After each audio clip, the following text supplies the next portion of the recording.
Hello students, good morning. आज हम आपको पंचम पाठ है परमहंसः रामकृष्ण के बारे में बताएंगे और समझाएंगे। सो आप इसे ध्यान से सुने और समझें। देखिए आप, रामकृष्ण एके विलक्षणे महापुरुष अभवत्।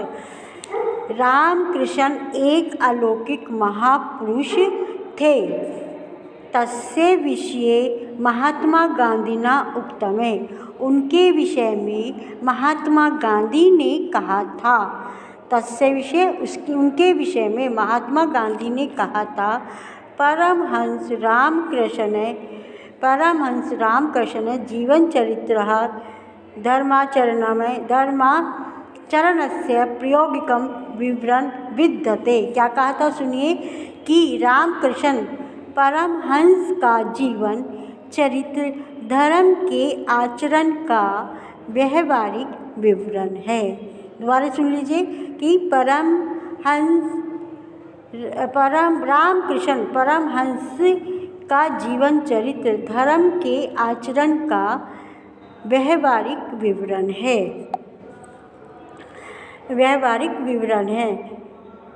तस्य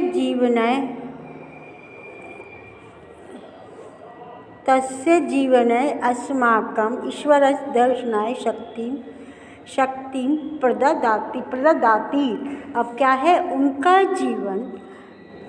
उनका जीवन हमें ईश्वर दर्शन की शक्ति प्रदान करता है।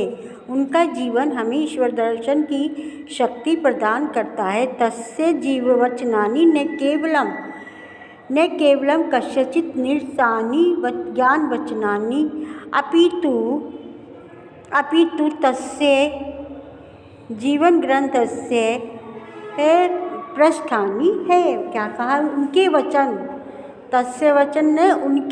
न केवल किसी के नीरस वचन हैं, अपितु नीरस ज्ञान के वचन हैं, अपितु उनकी जीवन रूपी पुस्तक के पृष्ठ हैं। तस्य जीवनम अहिंसायां मूर्तिमान पादः विद्यते। अब उनका जीवन अहिंसा का साकार पाठ है। तस्य जीवन अहिंसायां मूर्तिमान पाठ विद्यते। उनका जीवन अहिंसा का साकार पाठ है। स्वामी रामकृष्ण परमहंसस्य जन्म बंगेषु हुगली प्रदेशस्य कामारपुकुर स्थाने 1836 ख्रीष्टाब्दे अभवत्। अब आगे देखिए क्या है, स्वामी रामकृष्ण का जन्म बंगाल में हुगली प्रदेश के कामारपुर नामक स्थान में 1836 ईस्वी में हुआ था। कौन सी ईस्वी में था? 1836 ईस्वी में हुआ था। तस्य पितरो परमो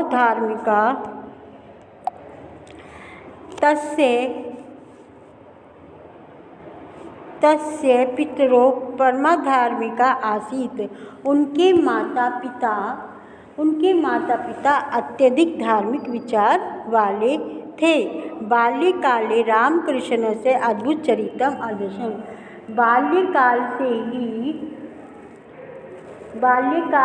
ही रामकृष्ण ने अपने अद्भुत चरित्र को आदर्शित माने दिखाया। किसको दिखाया? अपने अद्भुत चरित्र को दिखाया। तदानीमेव ईश्वरेण सहजा निष्ठा आ जाया थी, और उसी समय उनकी ईश्वर में स्वाभाविक क्या हो गई? आस्था हो गई। उनकी उसी समय आस्था हो गई, और ईश्वर की आराधना के समय ईश्वरस्य आराधना समस्य से सहजे समाधो अतिष्ठते। और ईश्वर की आराधना के समय वे स्वाभाविक समाधि में बैठ जाते थे। ईश्वर की आराधना के समय वह सहज समाधि में बैठ जाते थे। परम सिद्धो परम सिद्धोपि स सिद्धना प्रदर्शनम नोचितम आमन्यते। उन्होंने क्या करा है, परम सिद्ध होते हुए भी, परम सिद्धोपि माने परम सिद्ध होते हुए भी वे सिद्धियों के प्रदर्शन को, सैमानी वे सिद्धियों के प्रदर्शन को नोचितम अमान्यते उचित नहीं मानते थे। परम सिद्ध होने पर भी वह सिद्धियों के प्रदर्शन को उचित नहीं मानते थे। एकदा केंचित भक्तेन कस्यचित महिमा एव वर्णति। अब आगे क्या, एक बार किसी भक्त ने किसी की महिमा का, एक बार किसी भक्त ने किसी महिमा का क्या वर्णन, इस प्रकार वर्णन किया, असो महात्मा पादुकाभ्याम नदीम तरती इति महतो विस्मय से विषय। क्या कहा है उन्होंने कि वह महात्मा किससे, पादुका माने खड़ाओं से नदी को पार करता है, और वह यह बड़े आश्चर्य की बात है। क्या है ये, बहुत आश्चर्य की बात है। परम रामकृष्ण मदम हस्तम अवदत है। अब परम रामकृष्ण जो है धीरे से हंसे और बोले, क्या बोले कि इस सिद्धि का, परमहंस रामकृष्ण मध्यम अवदत छे अस्याम सिद्धे मूल्य पनम दिए मात्रम पन्य दिए नौकया सामान्यो जनः नदीम अतरती। क्या बोले वे कि इस सिद्धि का मूल्य केवल कितने पैसे, 2 पैसे है। इस सिद्धि का मूल्य केवल 2 पैसे है, और 2 पैसों में साधारण व्यक्ति नाव द्वारा क्या कर लेता है, नदी को पार कर लेता है। 2 पैसे के द्वारा व्यक्ति नदी पार कर लेता है। अन्य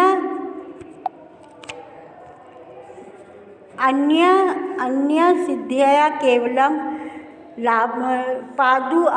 अन्य सिद्धिया केवलम पणद्वस्य लाभो भवति किं प्रयोजनम एतादृशा सिद्धे प्रदर्शनेन। अब उन्होंने कहा इस सिद्धि से केवल 2 पैसों का क्या होता है, लाभ होता है। इस सिद्धि से केवल पणद्वस्य माने 2 पैसों का लाभ होता है।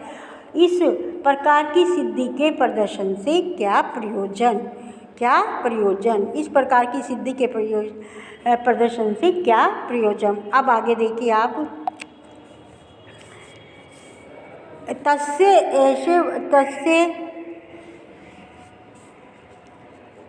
तस्य एव वचनेषु दर्शन अध्यात्मानुभव वर्णित नहीं। अब ये वाला रामकृष्ण विषय एक विद्या भैवे कथानक है प्रसिद्धि। अब क्या है देखिए, रामकृष्ण के विषय में इस प्रकार की, रामकृष्ण के विषय में एवं विद्या माने इस प्रकार की बहुत सी कथाएं प्रसिद्ध हैं।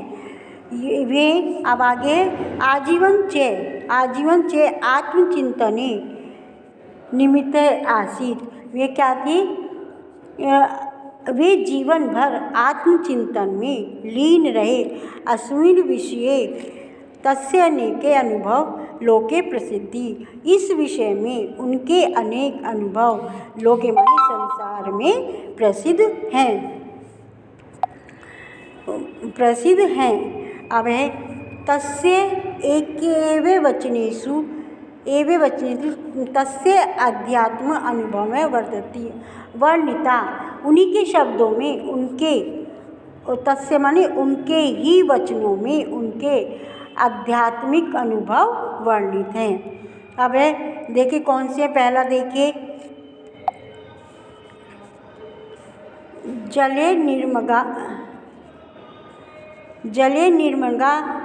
जले निमज्जितः प्राणा यथा निष्क्रमितुम् आकुलाः भवन्ति ते ईश्वरदर्शनस्य अपि उत्सुकाः भवन्तु जनाः तदा तस्य दर्शनं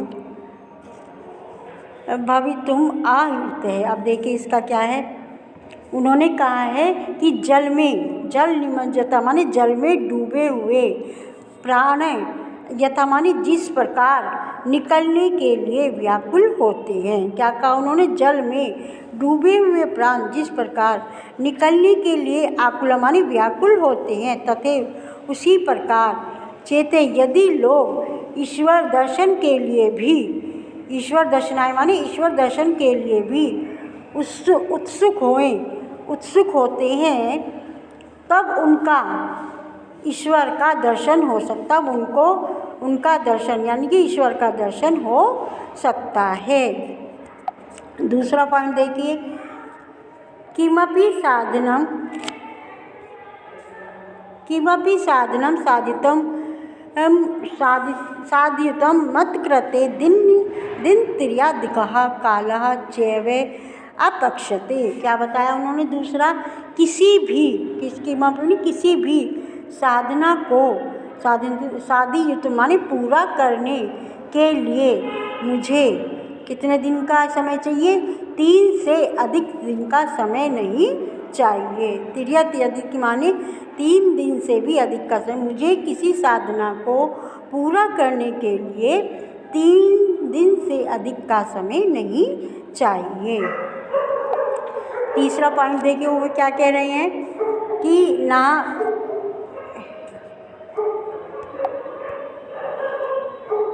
तीसरा पॉइंट है ना वक्ष्यामि भौतिक सुख प्रदां विद्याम अहम तु सा विद्याम वाञ्छामि यथा हृदय ज्ञानस्य उदयो भवति। क्या कहा उन्होंने? देखिए, मैं भौतिक संसार सुखों को अहम मानना है माने मैं भौतिक सुखों को प्रदान करने वाली विद्या को नहीं चाहता हूँ। मैं भौतिक सुखों को प्रदान करने वाली विद्या को नहीं चाहता हूँ। मैं तो उस विद्या मैं उस विद्या को चाहता हूँ जिससे यथा माने जिसके द्वारा हृदय में ज्ञान का उदय होता है। दोबारा देख लीजिए इस लाइन को, मैं सांसारिक सुखों को प्रदान करने वाली विद्या को नहीं चाहता हूँ, मैं तो उस विद्या को चाहता हूँ जिसके द्वारा हृदय में ज्ञान का उदय होता है, जिसके द्वारा ज्ञान का उदय होता है। अब आगे देखिए, अयम महापुरुषः स्वकीने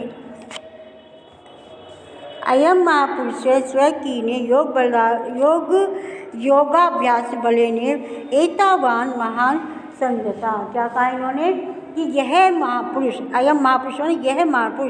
अपनी योगाभ्यास के बल से ही इतने महान हो गए हैं। स ईदर्शी विवेकी शुद्ध चित्तश्च आसीत यस्य स तस्य कृते मानवकृता विभेदा निर्मूला अनजायते। अब आगे देखिए उन्होंने क्या कहा है कि वे ऐसे विवेकशील और शुद्ध चित्त वाले हैं, वे इस प्रकार के विवेकशील और शुद्ध चित्त वाले थे कि उनके लिए मानव के द्वारा बनाए गए विभेद क्या हो गए? निराधार हो गए। क्या हो गए? निराधार हो गए थे। और अपने आचरण से और स्वकीय माने अपने आचरण से ही उन्होंने सब कुछ सर्वसाधितम माने सब कुछ सिद्ध कर लिया था। उन्होंने अपने आचरण के द्वारा ही सब कुछ सिद्ध कर लिया था। विश्वश्रुतीय स्वामी विवेकानंद अस्य महाभागस्य शिष्य आसीत्। तेन केवल भारतवर्षे अपितु पाश्चात्यदेशेऽपि व्यापकस्य मानवधर्मस्य ढिण्डं घोषे कृतः। अब क्या है? संसार में प्रसिद्ध स्वामी विवेकानंद इन्हीं महानुभाव के शिष्य थे। संसार में प्रसिद्ध स्वामी विवेकानंद इन्हीं महाभाव के शिष्य आसित माने थे। न तेन केवलम भारतवर्षे अपितु, वे केवल भारतवर्ष में ही नहीं अपितु पश्चिमी देशों में भी व्यापक मानव धर्म का उन्होंने क्या बजाया, डंका बजाया है। उन्होंने भारतवर्ष में नहीं बल्कि अपितु पाश्चात्य देशों में भी क्या बजाया, धर्म का, मानव धर्म का डंका बजाया है। अब है अस्य, अब बजाया है तेन अन्यस्य शिष्य जननाम कल्याणार्थम स्थानीय स्थानीय रामकृष्ण मिशन स्थापित है। ईश्वर अनुभवा दुखिता न, देखिए अब दोबारा देखिए, तेन अनिश्चय शिष्य जनानाम कल्याणार्थम स्थानीय स्थानीय रामकृष्ण सेवाश्रमा स्थापिता। अब उन्होंने क्या किया, उन्होंने